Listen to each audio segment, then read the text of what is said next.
Graphia had sat in her chair before taking notice of the boy's familiar energy that he had showcased in the room. His aura was more on the line of the Halfus clan before they were utterly destroyed in the civil war with the old Satan clan. Pulling a magic circle to the ear, she called her husband as he answered immediately, and she heard his telltale sound of him answering. Graphia, what is wrong? You don't normally call me like this. Graphia's husband said, as Graphia spoke. I think I found a child from the Halfus clan. Remember their boy who was kidnapped from a very young age? Graphia asked, as her husband gave a hum of sound. I remember that day. The woman in charge was someone who knew about the supernatural, and she was very clearly looking at the boy with malice. The man said, as Graphia nodded on her end. I know that the boy I was talking to was that very same boy who was taken from his family inside the underworld. But the woman he came in with was very clearly not Inko Midoriya, she was Miki Hyoudou. And from what I know, Citri found out about his magical power from his one appearance as well as perfect scores on his middle school tests. Graphia said, as the man made a sound of agreement. Well, we should allow Rias to inform him about his magical prowess as well as feel him out for a devil-like presence. Graphia said, as her husband gave a hum of acknowledgement. I will inform my little sister about the potential ally she could gain from the Hyoudou family.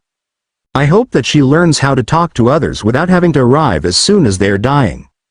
The man said, as Graphia nodded herself. We'll let Rias know by the end of the week. Make sure that Rias doesn't try and bring Izuku into her peerage. He in terms of magical power is as strong as a high-class devil in terms of magic prowess. Graphia said, as her husband gave a sound of agreement. Once the look of the boy was memorized within the magic circle that Graphia sent to her husband, she earned the sound of recognition from him. That is definitely the long-lost descendant of the Halfus clan. I can only hope that he isn't found by the old Satan clan. They would use his childhood as a way to manipulate him to their side. He cannot be given to them. He would cause the destruction of the human world itself. The man said, as Graphia nodded on her end. See you when I get home, Sirzek-sama. Graphia said, as the man hung up. With Izuku and Miki, they were entering the car after his first day at the therapist, and he couldn't say that it wasn't bad. He managed to get out everything that he thought about from when he was 4 years old up until now, and he smiled out the window as Miki drove back to her home. Walking through the front door of the home, Issei ran up to his mother and Izuku as he asked them about their day. Hey, how was the visit to the therapist? He asked, as Izuku looked up at him. I had felt good to get everything out. I noticed her have a scary aura whenever I said something that was very traumatic for me. Izuku said, as Miki nodded. She is the best person who I found who cared about those who were quirkless individuals. She makes sure that the people she gives advice to are completely safe as well as protected in her room. I've even seen some sigils in her therapy room to make them feel even safer within the room itself. Miki said, as Izuku looked at her confused. Why you had to get therapy? Izuku asked, concerned. Yes, I got therapy because of the previous times I was pregnant and couldn't bear a child. It broke me inside that I couldn't have a child, but that all changed when I had Issei, and he will literally be the last child I can conceive through biological means. Miki said, as Izuku nodded and gave her a hug. I am sorry that why you couldn't get that child you've always wanted. Other than Issei-san. Izuku said, as Issei smiled at the boy. Don't worry about hurting my feelings, it happens with parents anyway. Issei said, laughing a bit as Miki looked at her son. Hey, don't think that we mean to hurt your feelings on purpose, we are just playing the tough love on you. Especially considering your perverted nature you gained from that old man in the park. Miki said, as Issei chuckled and looked away. Whilst the mother and biological son conversed in the kitchen, Izuku walked to his bedroom as he pulled out a paper as he started to write the sigil that he had found in the room when he was on his way out. As soon as he finished the sigil, he noticed how it looked. Inhuman in nature, and as he nicked his finger to see what it would do, he watched as the sigil had started to glow an ominous emerald, green hue. As the light increased in his room, he covered his eyes as he tried to figure out what was happening. As soon as the light subdued itself, he turned his head back towards the weird circle and he found his therapist. What was she doing here? Graphia-san. What are you doing here?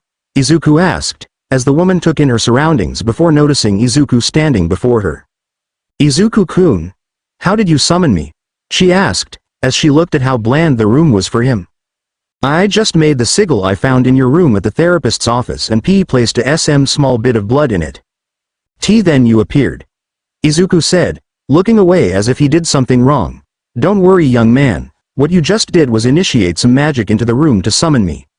Not sure how you managed to summon someone as powerful as me, but I can find that out later. Graphia said, as she stepped out of the circle and sat on the boy's bed. Come here little one, we need to talk about your heritage. Graphia said, as Izuku sat next to her on the bed. As they sat there for a while, no one said a thing before Izuku looked up at her as she gathered her thoughts in order to tell him. Izuku, could you ever notice something different about the world? Especially as a child? Something you could see that nobody couldn't? Graphia asked, as Izuku thought about it. I found a weird monster in the forest near my home when I was a kid. I thought it was a figment of my imagination though. Izuku said, as Graphia nodded. Well, what you saw was a supernatural creature that was looking at you. Did it do anything that made you fearful of it? She asked, as Izuku thought about it. I was more curious about it than anything. I moved closer to it and reached out to it, but Keikaku-chan had scared it off but couldn't see it. Izuku said, as Graphia nodded. What you encountered was a familiar inside the human world. It was curious about you and was probably scared of loud noises. Do you know the quirk of this Kacchan? Graphia asked, as Izuku nodded. His quirk has something to do with the explosions. He secretes nitroglycerin-like substances for sweat, and he can ignite them in his hands, making the explosions. Izuku said, as he looked terrified after making a note about them. He walked over to his remade hero notebooks as he gave the newest one he had made that day to Graphia so she could see how he did his notes. She was pleasantly impressed with how he was capable of making notes that were extremely close to a professional from the human world in terms of analyzing quirks as well as coming up with different ways to take them down. He even wrote about how he would increase their abilities if he even had their ability himself, and she couldn't help but smile at how there was a forged All Might signature in the book. Did you meet All Might? Or is this forged? Graphia asked, as Izuku shook his head. I met All Might that day, the day that Keikaku-chan told me that. You know how some people say don't meet your heroes? Izuku said, as Graphia nodded. Well, when they said that, it was literally that for All Might. He was incredibly blunt when he told me that I couldn't become a hero, and I am lucky to even be alive. Issei-san. He managed to see me from the ground below me and ran up the 20 flights of stairs in order to get to me as fast as possible. Izuku said, as Graphia thought about his answer to her mental problem. If this Issei hadn't saved this boy, we would have lost his mind as well as his clan forever. Graphia came up with as she shook her head. Well, you should probably head to bed Izuku, you will have to go to school in the morning. Graphia said, as Izuku looked at her. Why, you know about the school I'm going to? Izuku asked, as Graphia nodded. I know the principal there, and she informed me about you before Mickey did. I look forward to you learning how to use magic in the future young man. Graphia said, as Izuku looked at her confused. Use magic? What's that, is it a quirk? Izuku asked, as Graphia shook her head. Magic is a concept of one's imagination made real. If you want to learn how to become better at magic, especially since you seem to get the hang of it right now, just talk to the principal after school. She will teach you how to use magic after school hours in order to catch you up with those of your peers who know about magic. Graphia said, as Izuku looked even more confused. If I know magic, does that mean you know it too? Izuku asked, as Graphia smiled at him before revealing her wings. Izuku stared at the 5 pairs of devilish wings that came from the woman's back as he looked at them in awe, before he felt something in his own back that were begging to be freed. Straining his own back enough to let whatever was there to be free, he felt his back protrude a bit before he let out a breath he didn't know he had. Graphia was about to leave when she heard the boy's release of a breath and turned around to see what was happening. It was here that she stopped dead in her tracks as soon as she saw the wings on the boy's back, black with an emerald green color that surrounded the black leathery wings. Why, you're like me, Graphia said, as Izuku looked at her confused now. What do you mean, isn't that your quirk? Izuku asked, before looking at his back. Wait. I have a quirk, Izuku called out, as Graphia covered his mouth. Izuku yelled into her hand. Please be quiet about this, If this information got out, you would be hunted for all eternity by those who hate our kind. Graphia said, urgently, as Izuku nodded in her hand. Releasing the hand, she sat the boy on his bed before telling him about the race she was a part of, and that he just figured out existed with his own bloodline. Izuku Midoriya, you are a devil. From the 3 pairs of devil wings that I can see, you are a very powerful one at that. You are a part of a faction that exists within its very own faction that was split up because of a great war that your ancestors were a part of, Graphia said, as Izuku pulled out a notebook to write this down. As she continued with the amount of history the devil faction had in the world of the supernatural, Izuku was intrigued about the history about them. They continued to talk about the supernatural as Izuku learned how to converse with those who were devils. Izuku then made a note about the woman's aura being covering her body with a light blue hue covering her body, as the woman smiled. He could already sense other devils in the world, and that ability is very rare between devils, and she couldn't wait until he got many times stronger. That is all the time I can give to you, Izuku. Make sure to train your magical power before entering high school, alright? I will be having someone keep an eye on you during school. Graphia said, as Izuku nodded. As soon as the woman left the room as well as the human world, Izuku smiled to himself as he thought about everything that happened in his life leading up to this point. It all could have been avoided from the beginning if he was still with the devils, and he couldn't help but feel bad about never knowing who his original parents were, considering they were killed in the Devil's Civil War. Shaking his head to get some sleep, he knew that he would need to increase his magical power as well as physical strength. He needed to be strong enough to handle himself. And if what Graphia had told him was correct, he would need to be strong enough to have a peerage as soon as he reaches his 2nd year of high school. He would fall asleep a few minutes later after having those thoughts with a smile on his face. He wouldn't be plagued by nightmares that night. Green and Black Devil 3 Chapter Summary. Izuku starts his first day of school, meets a kinder principal than his previous school, goes to a new class. Now if only his anxiety would calm down for a few hours, he would be fine. Izuku also makes a new friend, while also pushing himself on a mission. Chapter notes. Hello everyone and welcome back to another chapter of Deku the Supernatural Hero. I hope the previous chapters had been great and to your liking. I am also making another story called Angelic Hero, and I hope some of you all move over to that story to read that one as well. Without further ado, let's begin this chapter. Keep in mind this was made around New Year's Eve. Izuku woke up the next morning feeling more refreshed than he had in the last few years of his life until this point. Smiling to himself, although it felt a little strained to his own mind, he walked downstairs into the kitchen and found Miki cooking some breakfast. Morning, Izuku. How did you sleep last night, as terrible as the last few? Miki asked, concerned for the boy as she cooked. I actually got more than enough sleep last night. I'm ready for my D-Day actually, Izuku said, as he stuttered out his answer.